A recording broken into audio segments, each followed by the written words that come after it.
record. Okay, so chapter 2 in our textbook goes over atoms and the periodic table, which you have a periodic table in front of you, awesome, and we have one on the wall, awesome. You hopefully have, I think, did everyone get their own printout as well of the periodic table? Everybody has their own, so you can take it home? Yes. They should. Yes, okay. If you don't, Yeah, it's a really good resource to have. I'm not going to make you memorize it, but you will learn, you will become familiar with it.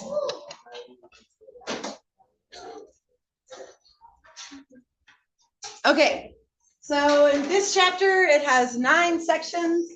We're going to get through all these 9 sections over today, Monday, and Friday. So the first part, we're going to go a little bit over atomic theory and the structure of atoms. Atoms are so tiny that we can't see them, so we use these model kits to learn more. We'll talk about elements and their atomic number. You'll know what these vocabulary words mean by the end of next week. We'll talk about isotopes and how that affects the molecular weight of an element. We'll go into how the periodic table is organized. We'll talk about some characteristics of different groups. You'll notice the color coding.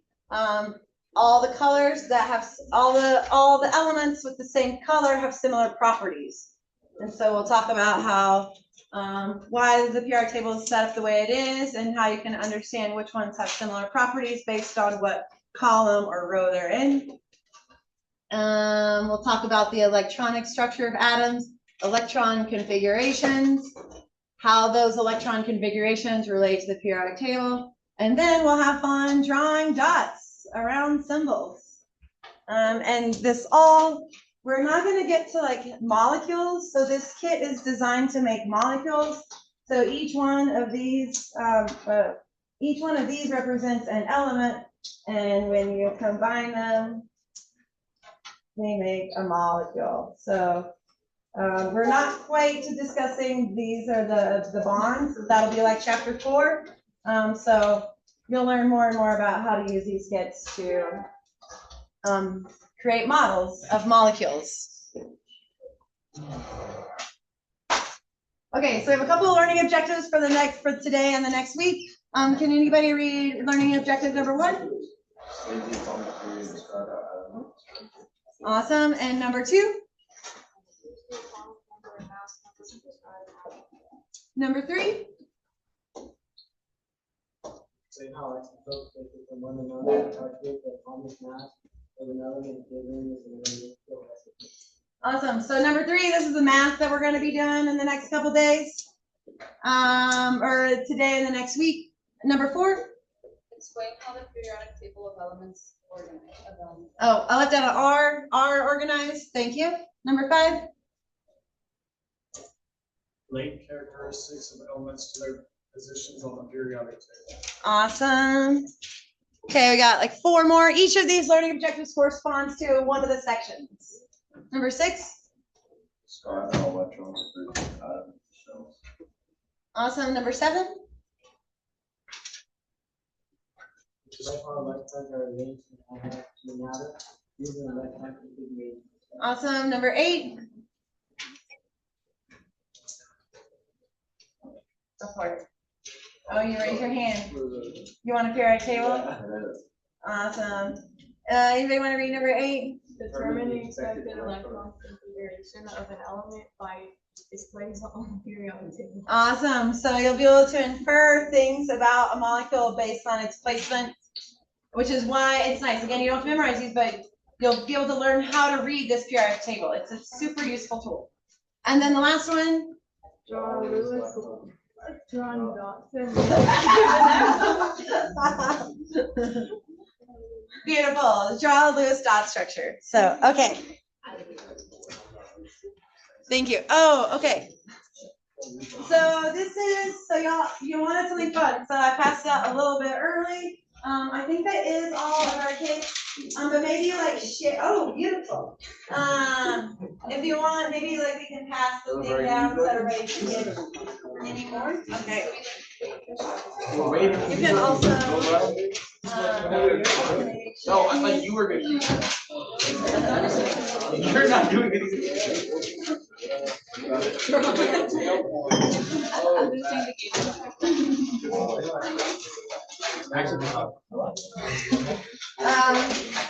Okay, so I think if you have the pastel kit, yours is a little bit different. If you have the non-pastel kit, and especially if you look at this molecule here, so this is, it's called ball and stick. So there's balls represent the atoms and the sticks represent the molecular bond. And then this is another drawing. Oh, this has a word. I'll forget the word, but this is how chemists draw the molecular structure, the molecular shape. So you'll become good at this. This, like, you'll start, I don't know, maybe not everyone, but you will probably just like start doodling molecular structures. Oh yeah, look at that, we have more. Thank you. Yeah. So this is paracetamol. We'll go into like this word, there's a lot of information in the name. It's a common compound in Tylenol, it's a pain reliever. And so all of the white molecules, these are all hydrogens. Should we write down what each one of these? You don't have to, I'm just trying to let you know, you have it, some of you have, oh, they're fine, it's just fun. So they're all models, this one has more information. This is showing you kind of where there's more electrons here than there. Oh. Yes. So the smallest balls are typically the hydrogens. Hydrogen's our smallest element. We'll go into this in a minute. Black is typically carbon. Blue is nitrogen. Red is oxygen. And the covalent bonds are gray. So yours might be a little different. There should come with a kit. But what we'll learn pretty soon is actually more than the color, the number of holes gives you a better indication of what it is. Yeah, so if there's 2 holes available, that means it can accept 2 electrons. If there's 4 holes, it can accept 4 electrons, and we're going to get into that in a little bit more detail. Yeah, and so here, kind of the goal is to make sure all of your holes are filled. If the holes aren't filled, then it's going to have a charge. I know. Awesome.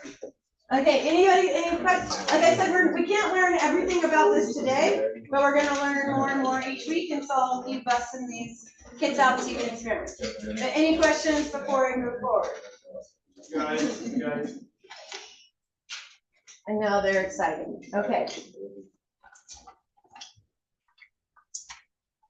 So we'll dive into chapter 2.1 first, the atomic theory and the structure of atoms.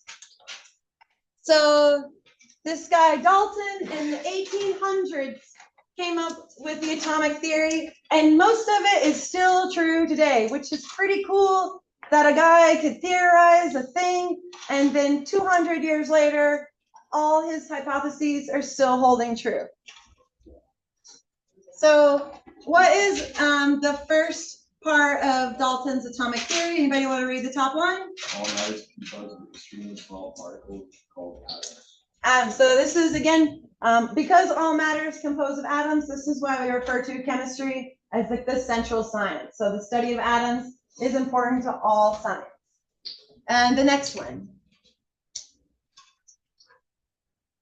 Atoms of a given element are identical in size, mass, and other properties. Atoms of different elements differ in size, mass, and other properties. Awesome. This one is going to prove to be mostly true. We'll see on the next slide. The third one.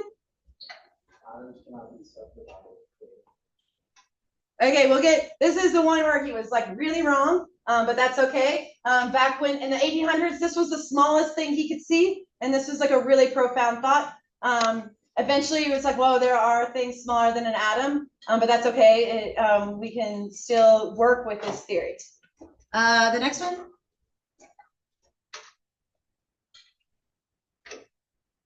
atoms of different elements combined with simple whole number ratios.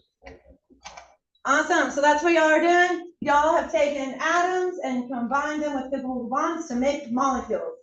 And there's lots of cool ways to see if your molecule is like a real thing or not. Yeah. So actually the one on the previous page, I went from an image and was able to go, that is paracetamol, by plugging in the chemical equation and then looking at molecules. So you can invent like a molecule and then check the internet to see if it's actually a real thing or not. Okay. And then lastly, Chemical reactions, atoms are combined, separated, or mutated. awesome. So chemical reaction. So today you're using your hands to combine elements, but chemical reactions or biochemical reactions can combine and separate atoms into molecules or molecules back into atoms. Okay, so here, these are the two sort of, the two things that did not hold up. Everything that's not crossed out has held up over 200 years. Pretty cool. You can, if you want to, it's in your textbook as well.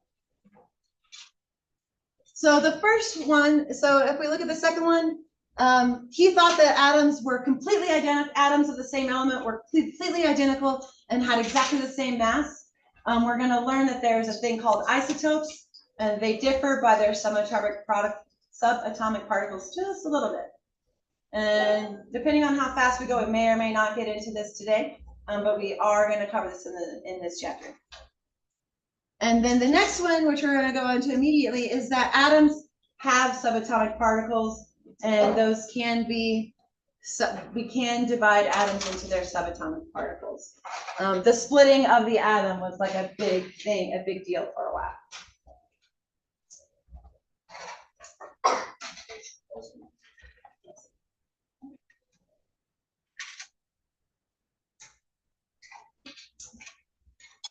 I'll wait while y'all finish writing.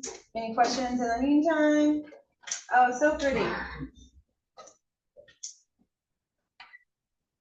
Yeah, they'll have some fun. Maybe we can, I'll have to think, you can either suggest, or we'll think of maybe some like competition for who has like the best, well, I don't know what best is, but we should find a way to submit your really cool molecule for extra credit. Okay, I'll think about that. Okay, anybody need more time to take notes? Yes, okay. No apologies necessary.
Got it. Okay.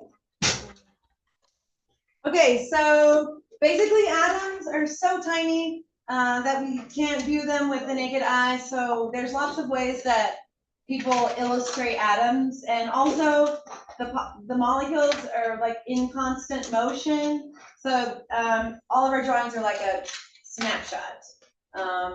You could have a movie recording. You could probably find one of those. I don't have a movie. But everything I'm going to show you today is like a snapshot or a model. So atoms have protons and neutrons in their center, and this is called the nucleus.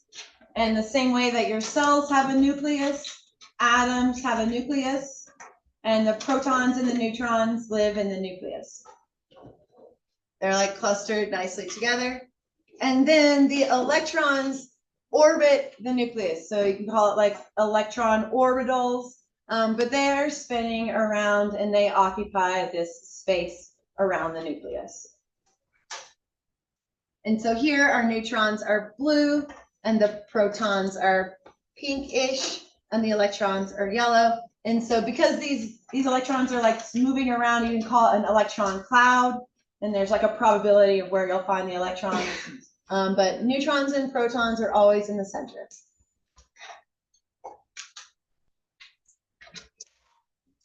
Okay, and so these have a property.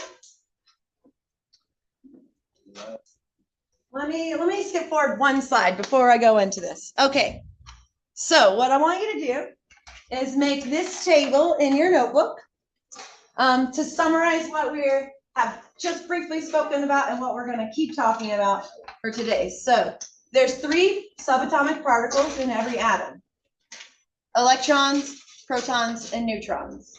And so I'm going to go back to this other slide in a minute, and you'll be able to write down their approximate mass. We'll talk about what charge they have. I just went over their location is, so I can go back a slide, and then we'll talk about the effects of changing those. So we're not gonna, the table, you can't fill it in completely yet because you don't have all the information, but fill out this table and then we will slowly populate it.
Okay, anybody need more time copying the table? Okay, so let's go back. We'll go back to, so where are the protons and the neutrons? In the center, and or more specifically in the nucleus. And where are the electrons?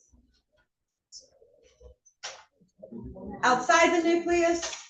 Beautiful. So, electrons are inside. Electrons are outside the nucleus, or in the like electron cloud, but they're outside the nucleus.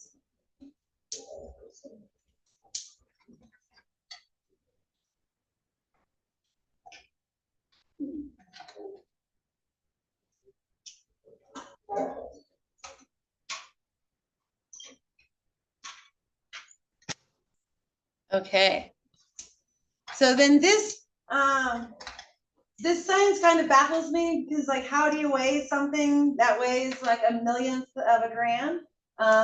It's still a very hard thing to wrap my mind around, but people do it for us, so you don't have to measure the weight of protons and neutrons, electrons. Yes. How would they do it? It's like nuclear fusion, they like split them and look at how the light shines and do a lot of math to calculate refractory index, like how the light was split. But this is, if you're really into the history of subatomic particles, I highly recommend Googling it. Yes. I think they can do mass spectrometry. And mass spectrometry. We're going to get into that. One of the reasons why I did not want to become like a professional chemist was I did not want to spend all day, every day doing mass spectrometry experiments where you put chemicals in a machine and it spreads them out, and then you can read a chart and go like, oh, that's a carbon atom next to another carbon atom, and oh, that's a carbon atom next to an oxygen atom. And it's a lot of math and a lot of graphing and a lot of knowing how, like, interpreting how far away things are in space on like a spectrometer, what that means, how far apart they are in space and how much they weigh. It's baffling. It's one of those. Mash, you do the grams of an egg. Yeah, so either one is fine. I would go with the AMU. I think that's what I had written on the chart was the AMU. Atomic mass units. Mostly because this number right here, a proton's atomic mass unit, is really close to 1. This is super important for our periodic table. So go with the AMU. Okay, so a proton has a positive charge. A neutron has a neutral charge, hence its name, neutral neutrons. And an electron has a negative charge. Those are 3 key pieces of information. What would the varying particle change? We haven't gotten there yet. We're going to get there slowly. And so the mass, so protons and neutrons, they both are approximately 1 atomic unit. And then an electron is 10,000-fold smaller. This is negligible. So when it comes to measuring the mass of our elements, there'll be a slide on it. I'll getting a little ahead of myself. These two matter. The mass of protons and neutrons matters when it comes to the molecular weight. The electron mass has no significant impact. So we don't count electrons when we're counting the weight. We only focus on protons and neutrons. And so this symbol, P plus, stands for a proton. It has a positive charge. E minus stands for an electron. It has a negative charge. So sometimes maybe using this P plus and E minus will help you better relate the charge than maybe the name, if that's a little harder. Any questions about this table so far? Awesome. And you have a summary in your textbook, in your notebook, that you can refer to now. Okay. So elements and their atomic number. So how do we go from this mass of subatomic particles to a periodic table number and an atomic number and an atomic mass? So kind of based on what Dalton found out, the fundamental characteristic that all atoms of the same element share is the number of protons. So if we look over here, this atomic number is showing iron in the center. Iron has an atomic number of 26. It has 26 protons. So how many protons an element has is critical to its identity. So the number of protons is the atomic number. And every element has a different atomic number. Hydrogen has an atomic number of 1, which means it has how many protons? 1. Helium has an atomic number of 2. It has how many protons? 2. Awesome. So if you change the number of protons, you change the element. Awesome. Sure. So that is one of the, you can fill in that on your table. If you change the number of protons, you change the element. This is not something that we typically do. This did happen in the creation of the earth. Elements combine to form new elements. So we're gonna get to everybody having a molecule, everybody having an element in a minute, but we're not there yet. Yes. So, Brody just asked a good question. He Yes. said, which one's more up to date? This one or the one that we have on our tables? I just wanted everyone to know, this one we have on our tables, you can see those ones in gray at the bottom are actually elements that haven't been discovered yet. Ooh, they're theoretical. They're hypothesized. So they have on, if you look at your periodic table, they have names and they have masses. Oh. With the U's, yeah, the ones with the U's are the ones that have the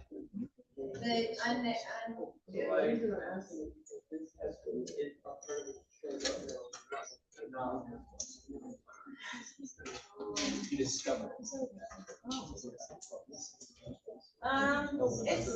It's been pretty stable over time. Yeah. It's not they update it monthly with new information. This is like old information that withstood the test of time. This is another cool thing about chemistry. Like biology people are finding out new stuff all the time. They're discovering new species all the time. The chemistry stuff is kind of like a lot of discoveries have been made and a lot of them have not been disproven. It's a very stable science. Iron.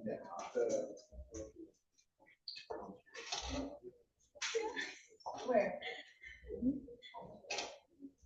Oh, that definitely looks like a typo, like a human-made error. Yeah. It's kind of impossible for it to have. So, 4. Lithium has almost a 4. So the higher up in the table, the fewer protons and neutrons they have. The lower down on the table, the more protons and neutrons. So the small atomic weights are at the top, the large atomic weights are down at the bottom. So yeah, that's a typo. We're human and we do make errors, but good question. Any other questions, pressing questions? You will on the quiz have a chance to say one thing you learned and one thing that you're still unsure about. So please don't hesitate to, if you're uncertain about a thing, your colleagues probably are too, your peers, y'all don't work together. Okay, excellent question. Okay, so again, hydrogen has 1 proton in the nucleus, iron has 26 protons, and the number of protons is so important that that's its atomic number. If you change the number of protons, you would change what the element is. So that's that one, this is a 1 answer for your table. Any questions about protons and atomic number so far?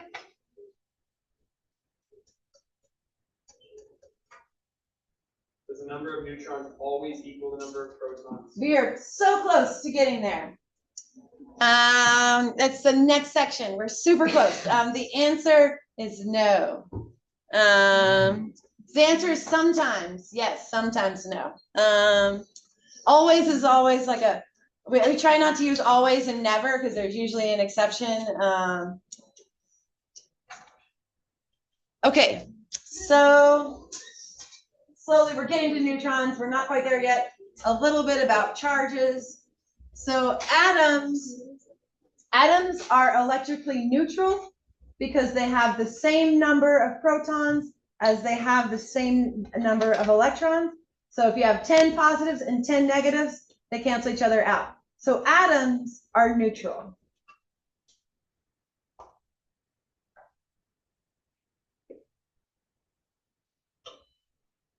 We will eventually talk about ions later on, and we'll talk about ionic solutions and ionic bonds.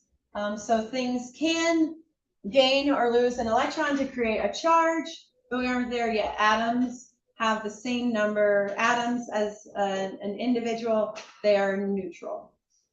So you can look at the table and go 2 protons, 2 electrons, 31 protons, 31 electrons. 58 protons, 58 electrons, because they're always neutral. So for every proton, there is an electron.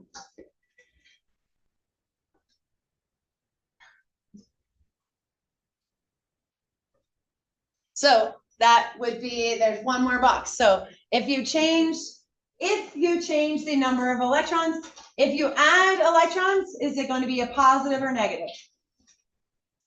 If you have more electrons, what kind of charge? Negative. Awesome. If you take away electrons, positive. So adding or removing electrons will create a charge. And that is going to be more of the subject of chapter 3.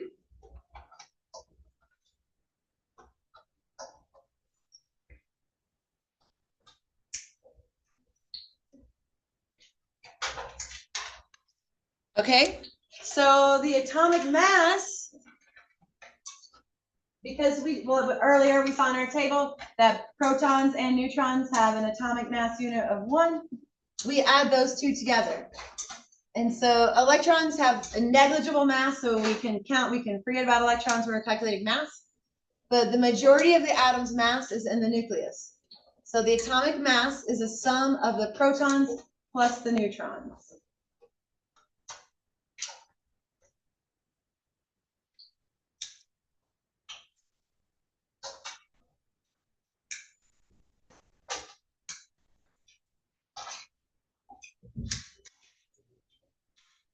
Oh, did I lose I thought I gave me a clicker and then I lost it. Okay, so to get to your question before I put it on the slide. Okay, the helium. It's very well. Yeah, I got that. Okay, so helium has 2 protons and it's bound helium. And its atomic mass is 4.0003. That's essentially 4. How many neutrons does helium have? 2. 2. Awesome. So 2 neutrons, 2 protons, exactly the same. Hydrogen over here has 1 proton and an atomic mass of 1. How many neutrons does it have? 0. 0. Helium has 3 protons and its atomic number is almost 7. So how many neutrons does it have? 4. So they are not always the same. Sometimes they are, and we're going to get into what that means. This is sort of the one place where Dalton was wrong.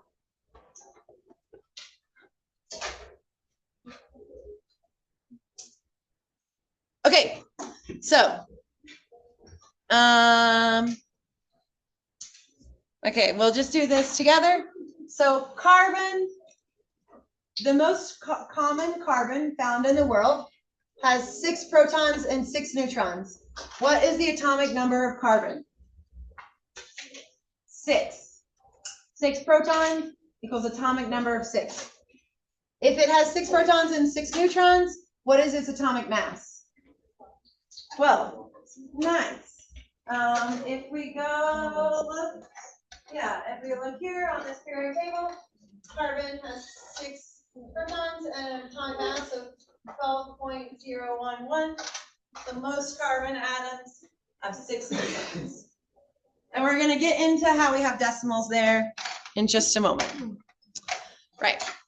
So the number of protons is the atomic number. The atomic mass is protons plus neutrons. Y'all got that? That's like ingrained in your head. Okay. So an isotope, this is a word we haven't quite defined yet. So an isotope or a sample of uranium has an atomic number of 92 and a mass number of 235. How many neutrons are in the nucleus of this?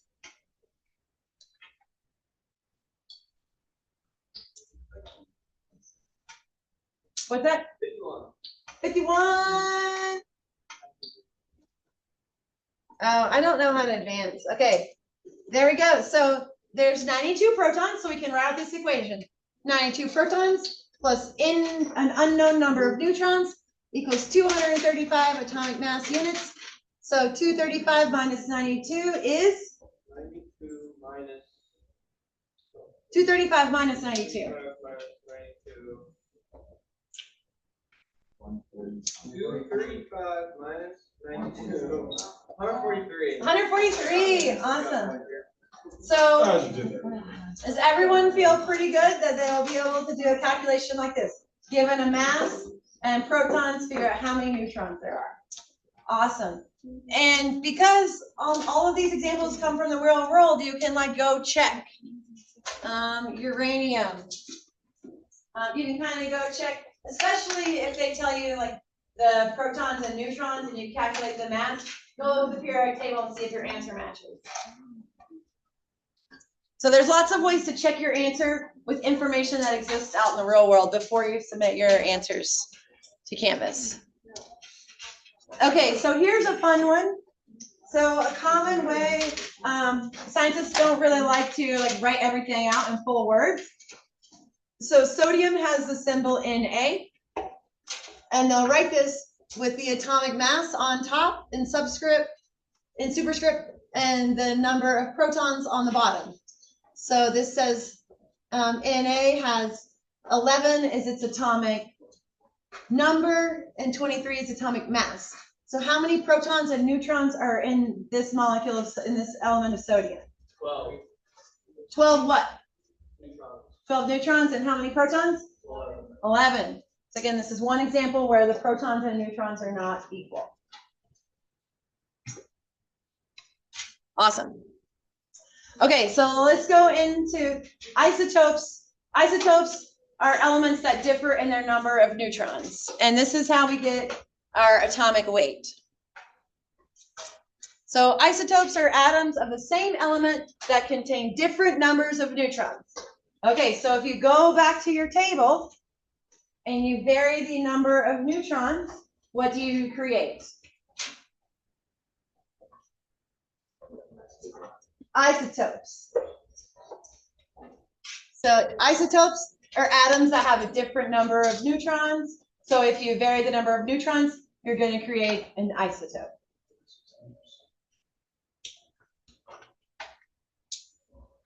And change its mass.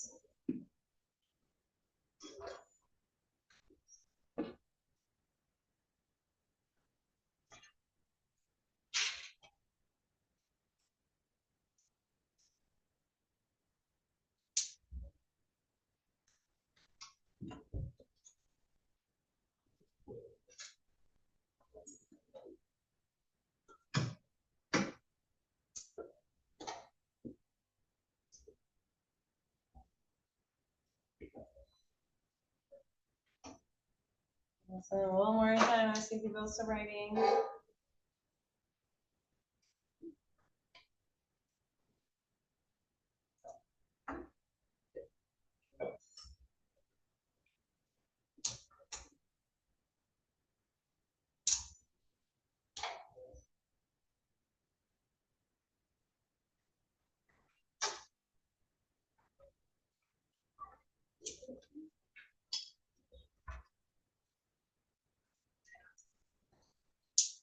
Okay, to go forward. Awesome. Okay, so this is that in a little bit more detail.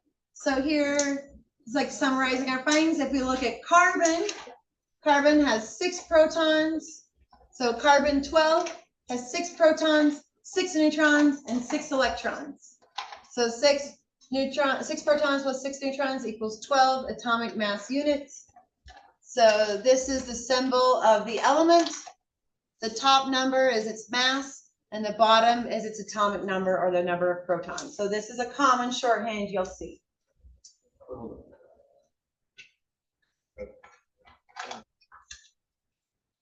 So carbon 12, that 12 is telling you its mass.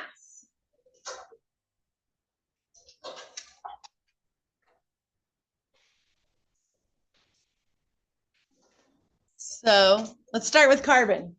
So carbon has 3 isotopes that are commonly occurring in the world. So carbon 12 is the most stable. It's also the most abundant.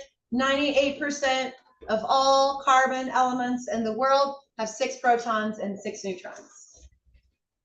1% of them have 1 extra neutron, and this is called carbon 13. 6 plus 7 equals 13. So carbon 13 has 1 extra neutron. And carbon 14 is radioactive. And people, you've heard of like carbon dating.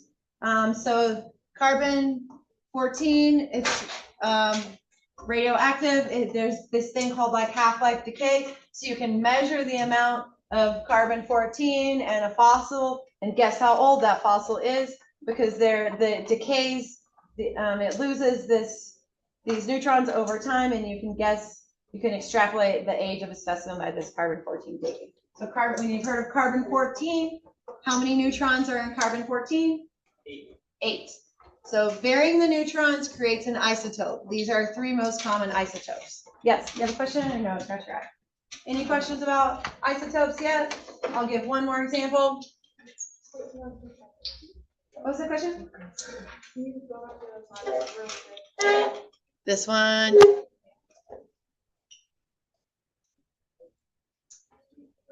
Okay, thank you. Got it. Okay, so hydrogen, we talked about hydrogen is like the only element that has no protons in its most common isotope. So typically a hydrogen has 1 proton and 1 electron. There are isotopes of hydrogen. Deuterium has 1 proton, so it would have a higher mass. Sorry, 1 proton, 1 neutron. Tritium has 2 neutrons. So these are isotopes of hydrogen, which is, well, are almost there. So for the most part, the atomic mass is 1, but it's 0.10001 because there's a few hydrogens out in the world that have extra neutrons, but not many. Okay, and so the way that we calculate mass, so if you saw on that previous slide, it told you 99% of the carbon elements in the world have 6 neutrons and 6 protons. 1% have 7 neutrons, and a very tiny amount have 8. So the way we calculate the mass is you take the mass of one isotope and multiply it by its percent abundance. Then you take the mass of the second isotope, multiply it by its percent abundance, and add them together. And so this is how we're getting fractions up here, is because elements have they do have isotopes. Those isotopes have different abundances. And the one that is most abundant is going to have the biggest impact on its final mass. So if you know the abundance, which you do because scientists before you measured it, you can calculate the mass.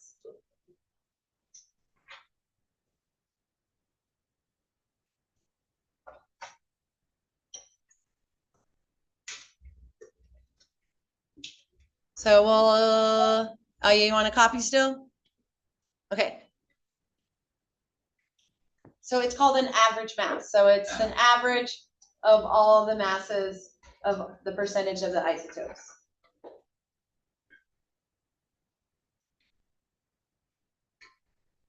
Okay, we'll do one more math problem. Oh, this is a long one. What if we say, okay, let's save this math problem for Monday, okay? Yeah. We'll save the math problem for Monday because it's Friday. Okay, Those are your exit questions. let's do the fun one. Okay, we're gonna play a game. We're gonna start this today and then we're gonna finish it on Monday, okay? So this game, if y'all remember the first day of class, I made you come up with an element on the periodic table. So what everyone's gonna do is you're gonna pick one element that starts with either a letter of your first name or the letter of your last name. So my first name is Raina. I'm gonna pick rhodium.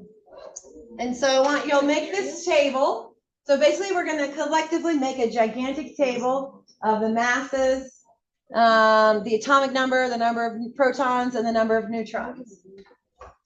So we're going to start with just yours. So today the goal is to get yours. So today the table is to pick an element, and then you're going to use the periodic table to figure out what its mass is, what its atomic number is, how many protons it has. Remember, the number of protons is equivalent to the atomic number. And you subtract the number of protons from the mass to get approximately how many neutrons there are. Event on Monday, you're gonna share with the group what yours was. Yeah, so we'll have a big gigantic table on Monday.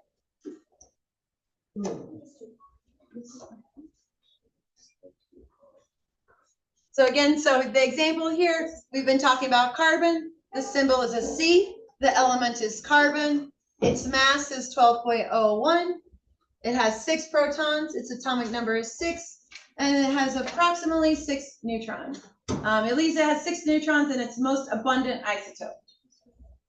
So if I share it with you, so Raina, rhodium has an atomic mass of 103, atomic number of 45. These 2 pieces of information you get from the periodic table. So I know because its atomic number is 45, it has 45 protons, and if I subtract 45 from 103, its most common isotope has 58 neutrons. Okay, so you're gonna pick one, and then on Monday, we'll go around the room and we'll share it, and you'll write it down, and you're gonna have this gigantic table, which is gonna help you solve the homework problem. I can't do C, I can do carbon. I mean, you can, but it's not that challenging. You might wanna pick a different one. Just so you can provide new information to the group when it comes time to share. You could go with cobalt, cesium, chlorine. Yeah. Does anybody have a question about this assignment right now?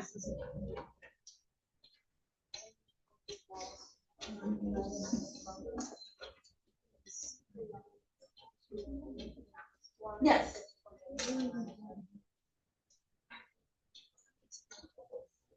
Oh, nice. Yes, your fault.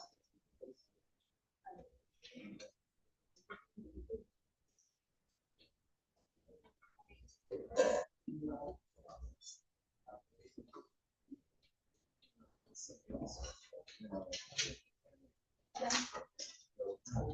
Yeah.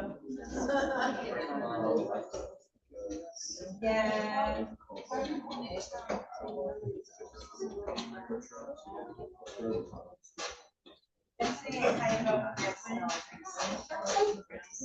if you know, you want some grams per liter, you would say they're 0.9 grams per liter. Yeah. Okay, what's one thing you learned today? Cobalt's mass is 58.99. Awesome. What's one other thing anybody learned today? Anything else? Awesome. Okay, so we'll go ahead. If your box is large enough to store your molecule, you can put it in there, but you probably want to break the molecules apart and put them back in your box. Yeah, can you guys please break the molecules? Okay, we'll break them all apart, put them in the box, and Try then to get we'll back to the Friday. same box you took it from.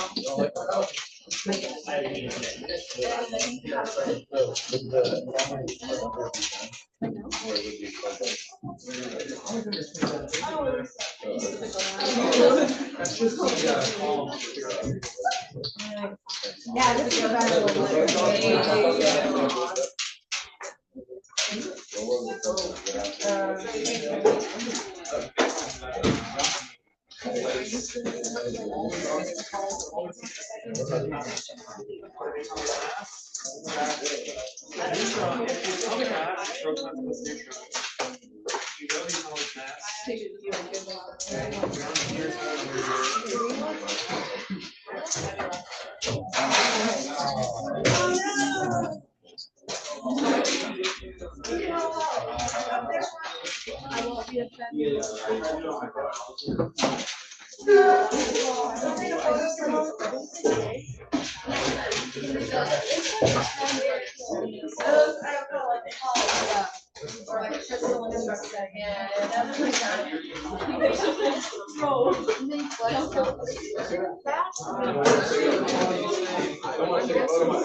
Okay, remember there is a quiz. It should be up open now.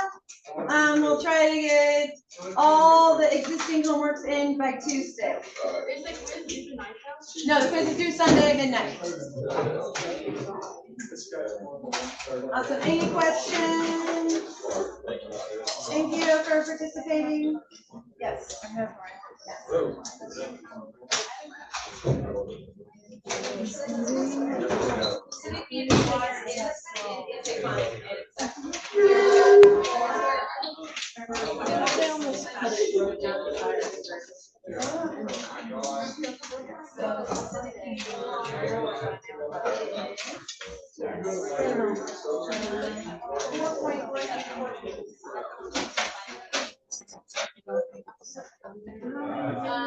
Might be able to call that together.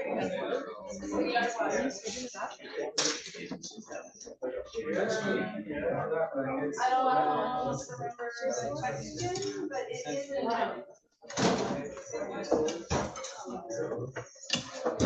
Maybe in your solving or I can go add.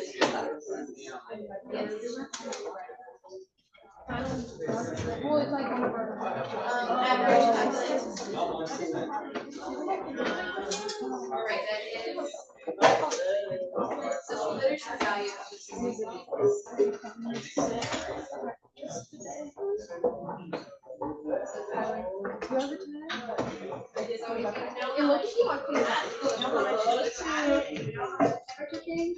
then you can solve for the water if it is.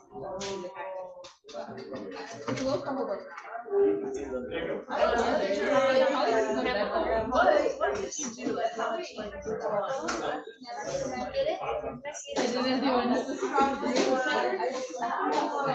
didn't do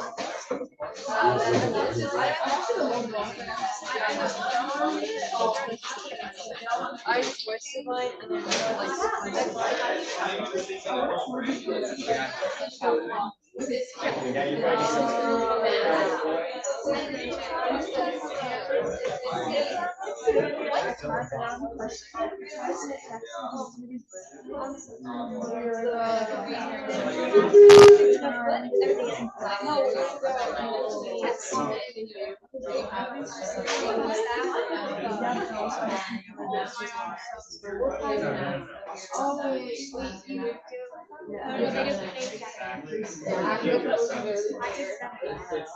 Okay, so there's this. Oh, I could vote. Is the